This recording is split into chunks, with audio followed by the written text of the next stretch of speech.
Have you ever observed that as we advance in years, the world around us seems to quiet down, yet paradoxically, it grows more intricate?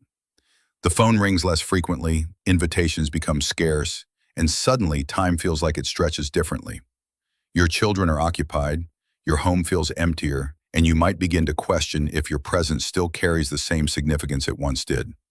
But here's a profound truth often left unsaid. Aging doesn't merely bestow wisdom.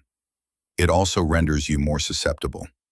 And that susceptibility, it's precisely what some individuals exploit. Initially, you might not perceive it. It doesn't descend like a tempest. Rather, it subtly drifts in, like a gentle breeze. Someone offers to assist with groceries, a cordial neighbor inquires about your legacy, or a long-lost acquaintance abruptly reappears after decades of silence. On the surface, it all appears innocuous, yet beneath, there often lies a concealed agenda. What I am about to disclose might startle you, but it's a revelation every individual over the age of 60 ought to grasp. The older you become, the more you are targeted, not for your accumulated wisdom, but for your inherent benevolence. Not for your resilience, but for your solitude.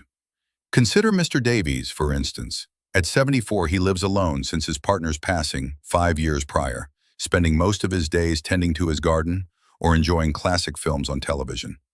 One afternoon, a young woman from his vicinity began visiting him. She claimed she was merely checking in, extending neighborly goodwill. Initially, it was charming. She brought him baked goods, helped him set up his new smartphone, and even shared afternoon conversations. However, within a few months, she started requesting funds. Minor sums like, "Could I borrow 20 for fuel?" Or, "Would you assist me with this utility payment?" Mr. Davies, being the considerate person he was, wished to avoid appearing impolite. He valued her companionship. Yet by the year's end, his savings had dwindled dramatically, and she had vanished as swiftly as she arrived. This scenario occurs more frequently than we care to admit. Older adults become targets not due to any inherent weakness, but because of their generous spirits. They have dedicated a lifetime to being supportive, providing, and being dependable for others. Now, that very inclination to help, to acquiesce, to avoid discord, is being weaponized against them. There's also a deeper layer to this. As we age, the apprehension of solitude tends to amplify. You might not even recognize it, but there's a subtle yearning within, a desire for connection, for someone to engage with, for someone to simply acknowledge your continued existence. That yearning is potent, and those with malicious intentions can sense it, much like predators scenting prey. They understand that if they offer just enough warmth, just enough attention, your defenses might falter. And once your guard drops, so does your protection. Another reason older adults become targets is exhaustion, not merely physical, but emotional. In your younger years, you possess the fortitude to debate, to assert yourself, to question things. Now it's different. You prefer to avoid confrontation. You'd rather preserve tranquility. So when someone encroaches upon your boundaries, instead of resisting, you might simply nod, smile, and silently bear the burden. But here's what you must internalize. Tranquility that sacrifices your well-being is not genuine peace. It is unvoiced suffering. And then there's technology. The world has undergone a rapid transformation in the last 2 decades. Emails, digital messages, online financial management, scammers impersonating representatives from healthcare providers or your financial institution. It's overwhelming. You overlook one detail, click the wrong link, confide in the wrong caller, and suddenly your identity or your finances are compromised. They're not just targeting you because of your age, they're targeting you because they presume you won't know how to retaliate. Consider this. You have navigated through conflicts, economic downturns, raising families, enduring loss, yet some individuals still treat you as easy prey. It's an affront, but it's also perilous, because if you fail to identify these patterns, if you remain silent, you risk becoming a statistic in a very clandestine crisis, senior exploitation. And it extends beyond monetary concerns. It encompasses your time, your vitality, your trust. Eleanor, an 81-year-old widow, once recounted how her distant relative began visiting her after years of estrangement. They claimed they missed her, that they desired to rekindle their bond. She was overjoyed. Family, after all, is paramount. But soon they started bringing their laundry over. Then they requested to borrow her vehicle. Then it was cash. She initially agreed, driven by a desire to believe in their affection. Yet deep down, she knew she was being exploited. She simply didn't want to admit it. This is the snare. We believe that if we just concede a little more, they will remain. If we agree, they will cherish us more. But here's what you absolutely must recall. Those who genuinely care for you will never exploit your benevolence. They will not burden you with guilt for declining. They will not disappear when you establish a limit. Anyone who only values you when you are providing something isn't truly caring for you. They are utilizing you. And that is the stark reality that astonishes so many individuals in their later years. After a lifetime of giving, you abruptly realize that not everyone merits access to your innermost self. And yes, that realization stings. It feels like treachery. But it's also a powerful awakening because the older you become, the more imperative it is to safeguard not just your finances or your residence, but your tranquility, your health, your emotional equilibrium. The truth is, this stage of life is intended to be your period of repose, of contemplation, of savoring the years you have earned. But that cannot transpire if you are surrounded by individuals who deplete you. So before we proceed, I want you to pose a question to yourself. Have I permitted anyone into my life solely out of a fear of solitude? Have I consented when my inclination was to refuse? Have I misconstrued manipulation for genuine affection? If the answer is affirmative, even once, that's perfectly acceptable. You are not weak, you are human, and you are not alone. So many compassionate, well-intentioned individuals fall into the same pattern. But the encouraging news is once you recognize it, you can halt it. You can alter it. And in the subsequent section, we will delve into precisely how that benevolence, your magnificent, giving spirit, can become hazardous when misapplied. Because being amiable is a gift, but only when bestowed upon the right individuals. Let's engage in an honest discussion now, for this might resonate deeply. There's a widespread acknowledgement that older individuals are among the most benevolent souls you will ever encounter. Decades of life impart patience. Loss cultivates empathy. Tribulations soften one's demeanor. You no longer interrupt. You listen more attentively. You have learned to disregard trivial matters. And while that kindness is admirable, it also carries a concealed expense if it remains unguarded. Because sometimes being overly amiable opens the gateway to precisely those individuals who will cause you harm. It's not that you are gullible. You have lived long enough to witness both the good and the bad in humanity. But there's an inherent aspect of seasoned age that fosters a desire for tranquility. You have waged enough battles. Now, you simply crave stillness. So when someone begins to intrude upon your personal space, overstep your boundaries, or make you uncomfortable, you offer a smile instead of voicing your concerns. You utter, "It's all right," even when it decidedly is not. And over time, that amiability, so warm, so inviting, transforms into a snare. There's a significant distinction between kindness and unrestrained openness. Kindness is deliberate, thoughtful, discerning. Openness, when left unexamined, can be perilous, especially during this phase of life. People presume that because you are smiling, you are consenting. They interpret your silence as affirmation, and when you do not resist, they assume they have received the green light to take more. You would be surprised at how swiftly manipulation can masquerade as benevolence. A neighbor who starts dropping by a little too often. A caregiver who shares personal difficulties to elicit sympathy. A family member who instills guilt for establishing a limit. They do not commence by requesting substantial things. They begin incrementally. Just enough to gauge your willingness. Just enough to ascertain how much of yourself you will relinquish before you comprehend that their presence isn't for your benefit, but for what you can offer. Allow me to tell you about Martha. She is 79, intelligent, witty, and one of those individuals who perpetually bakes extra just in case someone visits. Her warmth is legendary within her retirement community. But lately, she has felt drained. Not physically, but emotionally, she confided. I have never declined anyone in my life, but now I'm perpetually exhausted. It turned out her apartment had become a perpetual open house. People would come for coffee, for counsel, to express their grievances, to request minor favors, and she felt she couldn't refuse. Yet, no one ever inquired about her well-being. No one noticed when her refrigerator was bare. They came for her baked goods, not her genuine company. To them, she wasn't a friend. She was a complimentary service. That is the subtle peril of being overly open in seasoned age. Your heart remains expansive, but your energy diminishes. You don't recuperate as swiftly as you once did. A single emotional drain can incapacitate you for days. And yet, we do not discuss this sufficiently. We address senior fraud, telephone scams, digital identity theft, but the genuine harm often originates from individuals you know. Individuals who profess affection.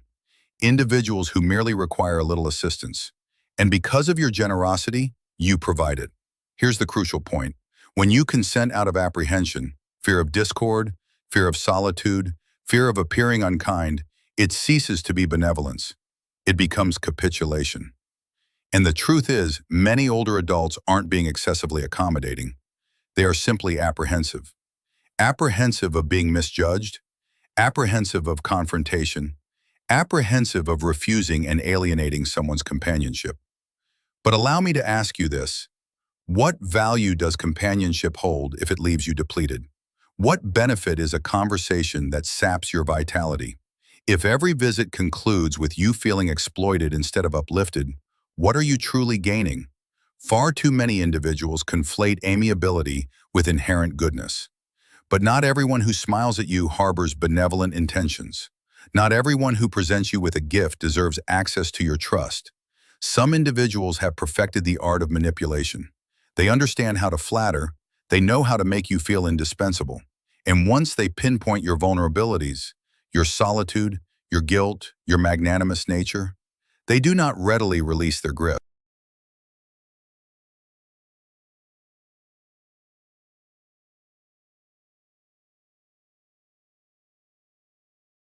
They will label it, just seeking assistance. They will assert, you're the only one I can confide in. They will frame it as if you are performing a noble act. But listen attentively. If someone consistently departs with something and never reciprocates anything, not even peace, they are not your companion. They are a perpetual recipient.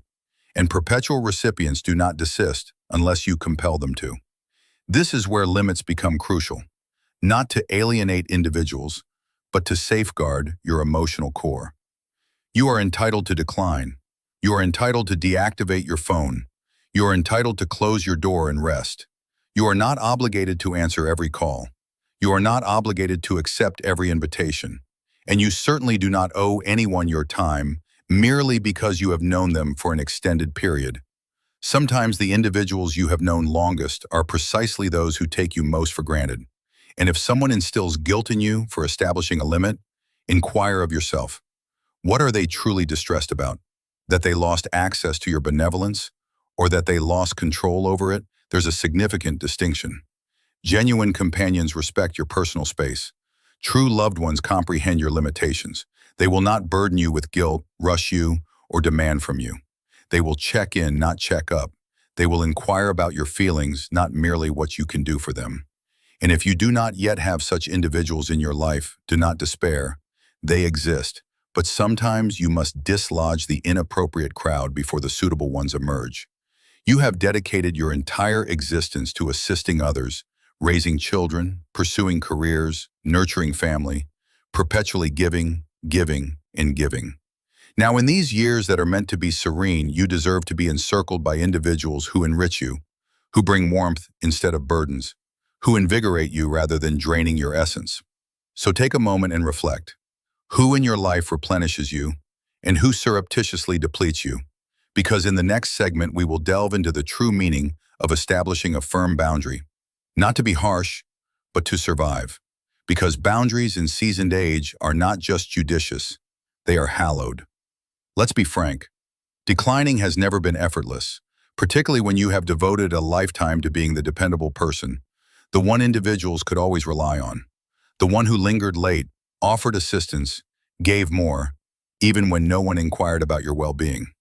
But now, at this juncture of life, it's time to reverse the script. Because here's something no one ever imparted to us during our upbringing. Boundaries are not discourteous. They are essential for self-preservation.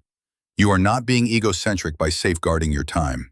You are not being aloof for desiring tranquility. You are not being overly sensitive because you prefer not to answer every telephone call or have individuals unexpectedly appearing at your doorstep. That is not you degenerating. That is you finally recognizing that your well-being is as crucial as anyone else's. And yet, so many individuals in their 60s, 70s, and 80s still experience compunction for establishing a limit. Why?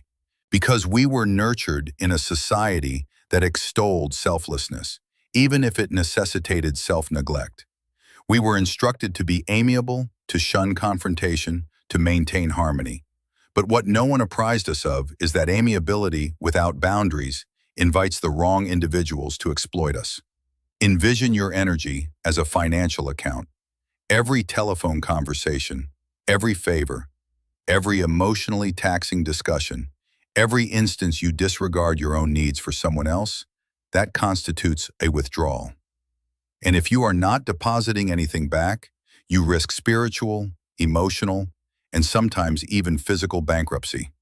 That weariness you experience, that burdensome sensation after certain encounters or interactions, that is not a consequence of age. That is exhaustion from supporting too many individuals who offer no reciprocation. Consider Evelyn. She is 76, retired from a nurturing profession, residing with her cherished pet, Leo, in a modest house she fully owned for years. She is excessively generous. Neighbors perpetually request favors, looking after their young ones, picking up provisions, even borrowing her vehicle. Her family cherishes her, but only contacts her when they require assistance with finances or childcare. One day she confided, "I feel like I'm living for everyone else, but no one is truly there for me." And that precisely is why boundaries are indispensable. Not to isolate yourself, but to preserve the finest aspects of yourself. Because here's the reality. Not everyone merits a place at your table. Not everyone is entitled to your time. And you are permitted to be selective now, not out of conceit, but out of discernment. If someone depletes you every time you encounter them, that is not companionship. If you emerge from a conversation feeling worse than before, that is not a connection. And if declining someone infuriates them, pay heed, because that signifies your compliance was more significant to them than your comfort. Allow me to reiterate that. If your refusal offends someone, it implies your prior agreement was being taken for granted. Establishing limits does not signify that you care for individuals less. It signifies that you cherish yourself enough not to exhaust yourself for others. It is not rejection, it is safeguarding. You have lived long enough to comprehend the feeling of peace. You have witnessed the havoc that disorder can wreak. Why would you permit that back into your existence merely because you fear someone might label you as unfriendly? And let's be unequivocal. Individuals will converse. They will remark, "She has transformed. He no longer frequents us. They used to be so accommodating." But you know what? Let them speak. You have nothing to demonstrate. You have already dedicated decades of your life to others. You owe no one an explanation for requiring rest, for desiring tranquility, for stating, "Not today." You have earned the prerogative to choose who you permit into your personal space. You have earned the prerogative to spend your days in serenity, not obligation. Boundaries also entail not answering every call, not attending every event, and not serving as the emotional receptacle for everyone's difficulties. You are not a counselor on standby. You are not a crisis center. You are an individual with your own requirements, your own healing journey, and your own aspirations. You might argue, but what if they become upset? Here's the challenging truth. If someone becomes irate because you finally asserted yourself, they never truly respected you in the first place. They were merely benefiting from your silence. Boundaries also extend beyond individuals. They encompass time. Safeguard your mornings. Protect your routines. Do not permit someone's turmoil to disrupt your breakfast or their last-minute crisis to steal your sleep. It is acceptable to state, "I will converse with you tomorrow." It is acceptable not to respond immediately. It is acceptable to prioritize your tranquility over someone else's panic. You are not accountable for rectifying everyone's life. Let that truth permeate your understanding. You are not required to resolve problems you did not create. You are not obligated to shoulder emotional burdens that are not yours. And you are certainly not meant to experience guilt for prioritizing yourself occasionally. When you decline, you are not being obstinate, you are being unambiguous. When you protect your time, you are not being distant, you are being healthy. When you cease responding to every plea for assistance, you are not being unkind, you are selecting peace over pressure. Reflect on how far you have progressed, everything you have overcome, everything you have constructed. Do you genuinely wish to spend your golden years pursuing approval or running errands for individuals who never inquire about your well-being unless they require something? You have earned this season of life. It should feel light, not burdensome. And if that necessitates declining more often, excellent. That is not being malicious, that is maturity. And the most beautiful outcome, when you establish limits, you begin to attract individuals who respect them. Individuals who do not exploit your time. Individuals who inquire about your well-being.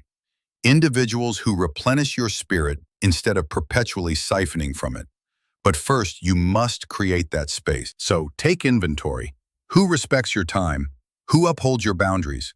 Who enriches your life and who subtly diminishes it? Because in the next section, we will explore the potency of your inner circle and why, as you age, it must become smaller, more formidable, and more sacred than ever before. You have likely heard it previously.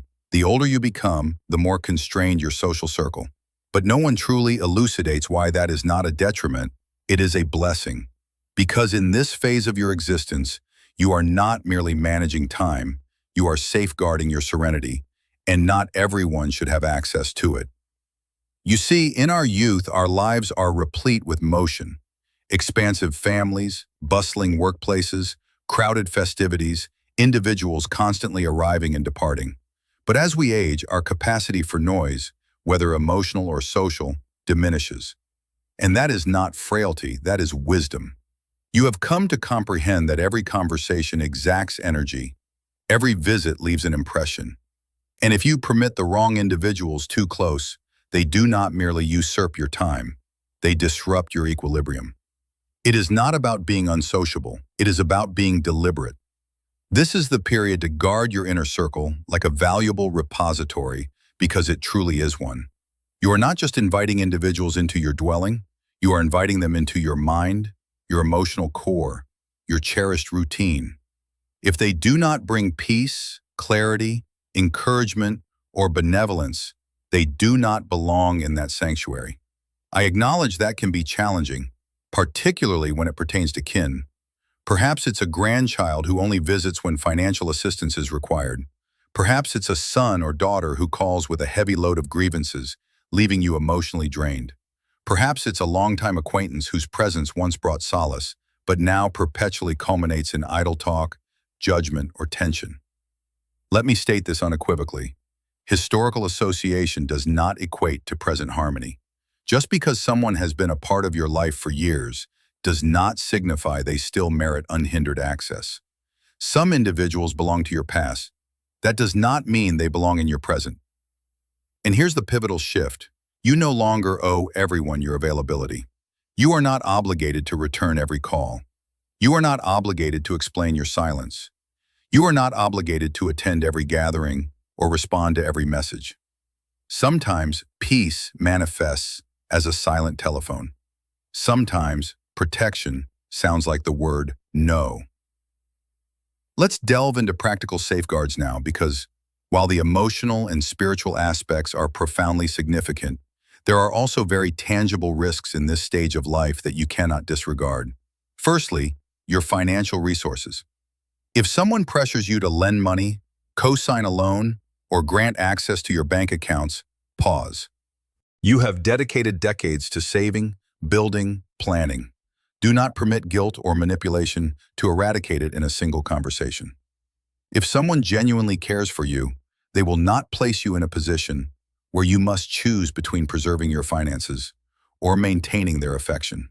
You are not required to fund someone else's imprudent choices merely because you are older and shouldn't pass on without spending it all. That is baseless. Your money is not their inheritance until you declare it so. You possess every right to utilize it for your well-being, for pursuits that bring you joy, for comfort, or even simply for security. And you possess every right to decline, even to your own children. Secondly, your temporal resources. Do not allocate your time to individuals who do not value it. If someone perpetually interrupts you, makes you feel insignificant, or only appears with problems, it is acceptable to restrict their access. Just because you are home more often does not imply your time is readily available. Your time is invaluable. Protect it. Thirdly, your personal space. Your dwelling should feel like a haven, not a waiting room for individuals to unload their emotional burdens.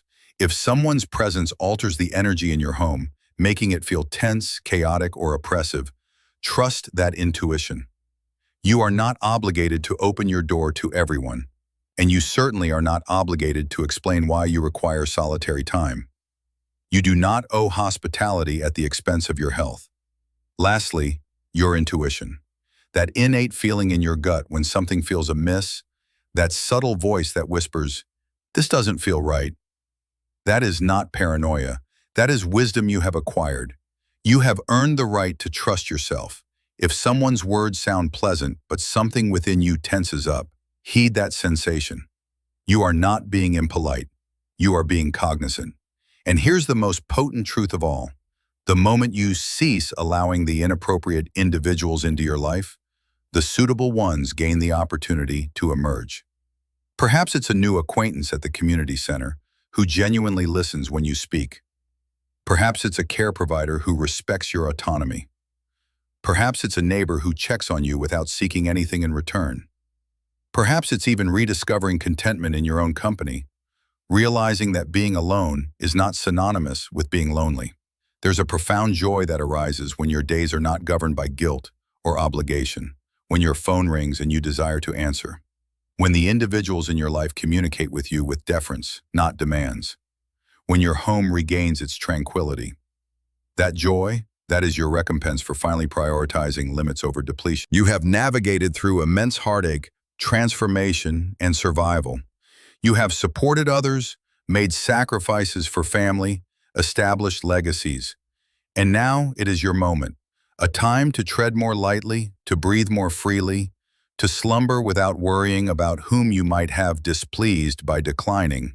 You are not unkind, you are discerning. You are not aloof, you are unambiguous. You are not discourteous, you are finally safeguarding what matters most: your vitality, your serenity, your contentment.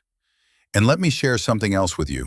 This not only benefits you, it educates the younger generations on how to age with grace, how to stand resolute, how to cease tolerating manipulation disguised as affection.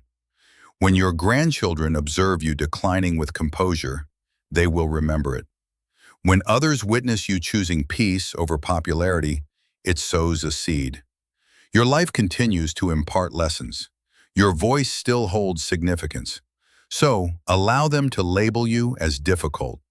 Allow them to declare that you have changed. You have, and thank heavens for it.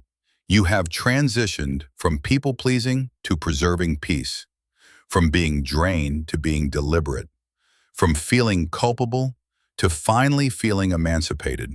Because here's the undeniable truth, the one no one imparts to you in your youth. You do not owe anyone access to your inner being merely because you have known them for an extended period.